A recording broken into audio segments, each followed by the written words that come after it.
commentaire ou d'avoir une opinion. Donc on est tous partants de parler. Voilà, revenez par contre. Merci à François Piron. Oui, il faudrait un micro pour la salle. Ça va bien sûr, je ne vais pas m'attarder à une synthèse à chaud impossible. Juste souligner, de mon point de vue, la grande qualité des interventions. Un point commun qui a consisté à parler simplement de son itinéraire, de sa propre expérience et pratique. Ça, c'est une chose. Un deuxième point commun qui est que c'est peut-être en partie une question de génération, mais pas seulement, je pense. Ces activités ne sont pas toujours le résultat d'études dans ce sens, c'est vrai. Je n'avais pas prévu, ou en tout cas je n'avais pas pensé au fait que sur les 4 intervenants, 3 étaient issus d'études littéraires, par exemple. Voilà, mais je le savais sans me regarder. Et puis peut-être la dernière chose qui va peut-être aussi ouvrir le débat et les questions, c'est que cette question qui est posée a permis certaines différenciations, certaines distinctions, mais qu'au fond, ce qui ressort de la plupart des propos, c'est le refus de catégoriser, de faire entrer dans des cas fût pour des raisons louables d'organisation de profession ou autres, mais refuser de faire en sorte que, affirmer que chaque individu, dans son activité, le mot activité est sorti sans doute plus que le mot profession, mais il y a aussi de la profession là-dedans. En tout cas, chaque praticien tient à la complexité de sa position et à son irréductibilité à des catégories un peu figées. Je crois que c'est plutôt bon signe. Voilà, je vous laisse la parole. Je peux juste rajouter quelque chose, Jean-Marc, à ce propos. Alors, j'interviens là en tant que représentante de CEA, une équipe que Damien, dont je suis vice-présidente actuellement.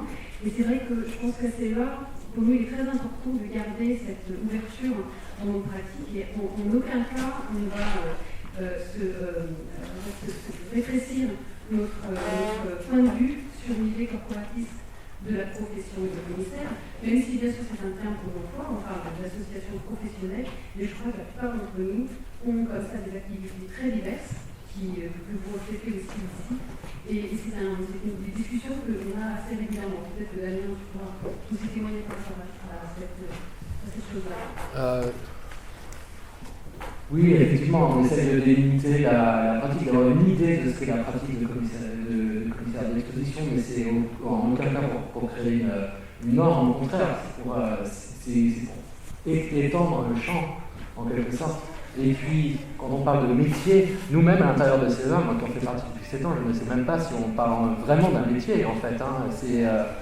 C'est très bizarre d'avoir une fédération professionnelle de gens qui organisent une forme d'activité, etc. Mais cette question du métier est problématique pour les commissaires d'exposition, comme elle l'est pour les critiques, on l'a entendu, et comme elle l'est pour les artistes. Donc, non, on ne défend pas un corps de métier.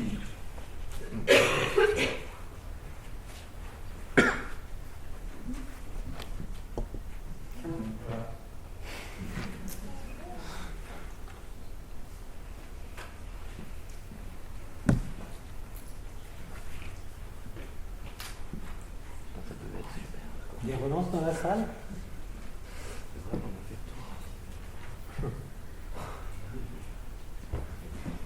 Oui, il faut toujours que ça mette important. Je suis désolée, c'est juste pour boucher les trous. On m'a demandé de boucher les trous. Voilà. Et puis, Non, en fait, on a parlé pas mal de fois de l'idée du commissaire comme auteur, comme le critique également est un auteur, donc il y a cette communauté de statut, on va dire. En revanche, on n'a pas tellement parlé de la notion de prise de risque, qui est peut-être plus, qui est attachée à cette idée de l'auteur, et j'aurais aimé savoir si, à la fois en tant que commissaire et critique, prise de risque. C'est une notion que vous considérez de manière différente lorsque vous avez une activité qui serait une activité analytique de critique sur une production réalisée par quelqu'un d'autre, ou quand vous êtes dans la position de commissaire d'exposition avec un travail malgré tout de création.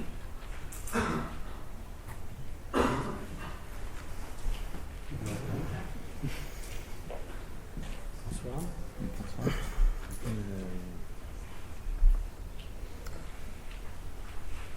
Je ne sais pas très bien quoi répondre intelligent à ça. Moi, j'ai plutôt. Je pense que je me. La seule chose que je puis dire, c'est que l'exposition, on est très vite nombreux. Donc, on n'est pas tout seul devant sa page blanche ou son écran d'ordinateur. Donc, la question de la prise de risque, elle se modifie beaucoup avec la collectivité que ça inscrit. C'est une prise de risque partagée, dialoguée, qui peut même devenir, qui devient même souvent, je peux le constater dans la pratique collective que j'ai eue à Castillo-Corrales ces 8 dernières années, qui a consisté pour beaucoup à fabriquer des expositions avec plusieurs curateurs, avec une entité curatoriale, puisque les expositions n'ont jamais été vraiment signées. Justement, l'idée était justement de se défaire un peu de la signature individuelle, de l'appropriation comme ça, de manière de faire. Et très vite, il y a une jubilation de cette manière de faire collective qui a un grand rapport avec la prise de risque, qui a un rapport avec l'esprit du jeu, avec le plaisir de faire des petits complots, de faire des coups, d'imaginer d'autres langues. Il y a un effet d'encouragement et de galvanisation qui est généré par le collectif. Et je pense que j'ai vraiment besoin de beaucoup de ça. J'ai tendance à être plutôt terrifié, moi, par l'écriture. Ça ne devient pas du tout facilement. Je serais rigoureusement incapable de publier chaque semaine, comme le fait Jean-Max, par exemple. C'est très, très douloureux et laborieux, surtout comme processus. Donc, je ne dirais pas qu'il y a un domaine ou un autre qui nécessite plus de prise de risque, mais en tout cas, il y a ce rapport de l'individu au collectif qui est très différent entre les deux pratiques. Moi, je peux dire que je l'ai un peu dit, mais que l'exposition, pour moi, c'est risqué. Enfin, c'est déjà un risque, quoi, parce que c'est un exercice difficile, et une nouvelle fois, c'est un exercice dont je n'estime pas du tout parler la langue, et donc je trouve qu'il y a déjà un risque, et un risque qui s'augmente dès qu'on veut justement forcer l'espace, le retraiter. Il y a évidemment travailler avec le lieu, donc toute cette question constitue en quelque sorte, moi je trouve toujours un exercice extrêmement périlleux et dont on a à la fois pas toute la maîtrise, je veux dire, contrairement quand même à un objet textuel. Ça ne veut pas dire qu'il n'y a pas de risque du tout dans l'écriture, on peut évidemment en prendre, mais ils ne sont pas du tout de même sorte. Donc c'est un peu différent. Et je dirais que par rapport aux Inrocks, moi notamment, mais je pourrais parler d'autre chose, mais surtout moi je pense qu'une chose qui m'intéresse aussi aux Inrocks, c'est le fait que d'une certaine manière, ça donne une plus grande désinvolture à l'écriture. C'est-à-dire que j'ai l'impression que comme les Inrocks, c'était pas un endroit où il y avait de la critique d'art, quand on a commencé à en faire, c'est un endroit où on pouvait se tromper, on pourrait faire des erreurs. Et alors parfois des gens nous envoient des messages pour dire oui, bon, vous êtes trompé, c'est pas la bonne date, on met pas toujours tous les noms des artistes, on n'est pas soumis, je dirais. Vous voyez, par exemple, si vous écrivez dans Art Forum, moi j'ai été pendant plusieurs années correspondant français pour Art Forum, vous ne devez pas vous tromper. Et à tel point, c'est que Art Forum envoie au lieu qui fait l'exposition, que ce soit une galerie ou un musée, ils envoient une liste d'une vingtaine de questions pour dire est-ce que la moquette est bien rouge, est-ce que c'est bien ça la liste d'artistes. C'est vraiment ce qu'on appelle dans la presse anglaise et américaine les fact-checkers, quoi. C'est-à-dire c'est ceux qui confirment les faits. Et l'idée d'Art Forum, c'est que de toute façon, un article qui est Art Forum rentre dans la mémoire d'Art Forum, c'est un peu une écriture de l'histoire de l'art américaine ou internationale. Bon, évidemment, aux Arocs, on n'a pas du tout cette prétention. Alors du coup, on peut être beaucoup plus désinvolte, ça c'est un côté un peu hebdomadaire. Moi, je pense que j'ai même perdu, moi, au fil du temps, un peu de cette désinvolture. Et donc, bon, aujourd'hui, parfois, je la mesure presque comme un risque. Je me dis, ah, mais j'ai pas mis ça, j'ai pas écrit ça, etc. J'aurais plus à en dire. Mais je crois que oui, moi, ça m'intéressait. C'est une manière un peu d'être un peu irresponsable, quoi. Oui, alors d'abord, ouais, là, c'est compliqué. Prise de risque, ouais, déjà, c'est pas un superlatif vraiment forcément positif, prise de risque. Hein, on peut se tenter, parfois en faisant des choses de façon très safe, en prenant beaucoup d'avance, en sachant exactement où on va, en calculant, on peut arriver à des très beaux résultats. Je suis vraiment d'accord avec ce que dit François sur cette dimension quand même dans l'activité d'adrénaline, quoi, quelque part, qui est très importante pour faire ce métier. Tu vois, hein? Ouais, reviens. Pour faire des expos.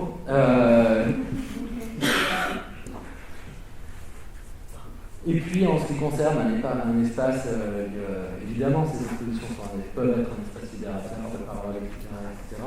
Et là où c'est assez drôle, c'est que pour moi, cet espace libérateur de parole, je le trouve ni dans les critiques d'art, ni vraiment dans les expos, où j'essaie de faire très très gaffe, c'est plutôt dans l'enseignement.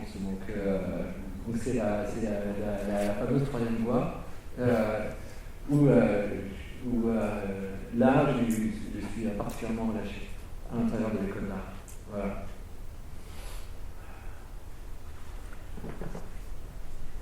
Ça pourrait être partagé par tout le monde. C'est pas sûr. Non, mais dans ce moment. Ah, je ne sais pas si c'est le mot risque qui fait passer d'une question à l'autre, mais il y a aussi le risque de la position et du positionnement.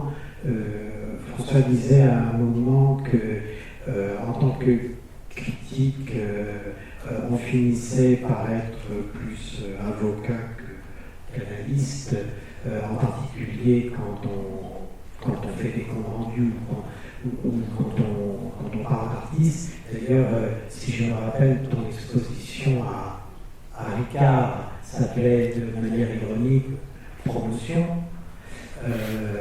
voilà, par exemple.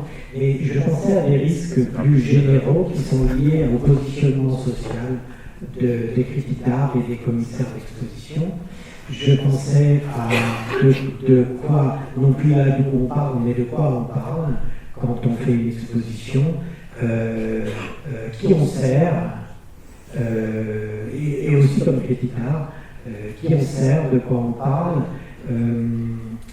Est-ce que l'exposition, si elle est si attractive et attrayante, tant pour ceux qui les conçoivent que pour ceux qui les visitent, et s'il n'y avait pas tant de gens à les visiter, on en concevrait moins forcément, donc il y a une économie de cela. De quoi parle-t-on? Quel risque prend-on? Et puis, je pensais à cette affirmation que je crois que c'est aussi toi, François, qui l'a dit, que souvent une exposition, ça servait à affirmer un certain état de l'art.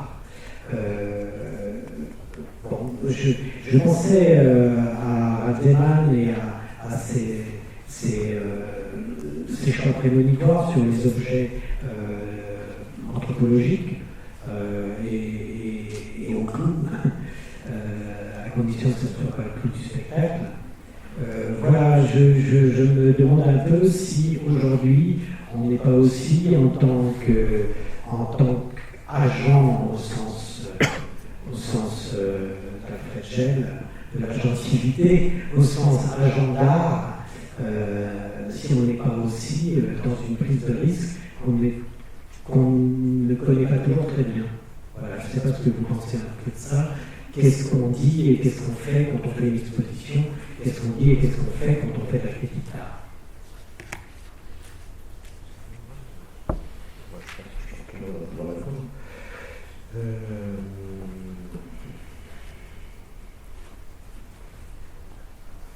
Ce que ça m'inspire spontanément comme réflexion, c'est que, en t'écoutant parler, je me disais que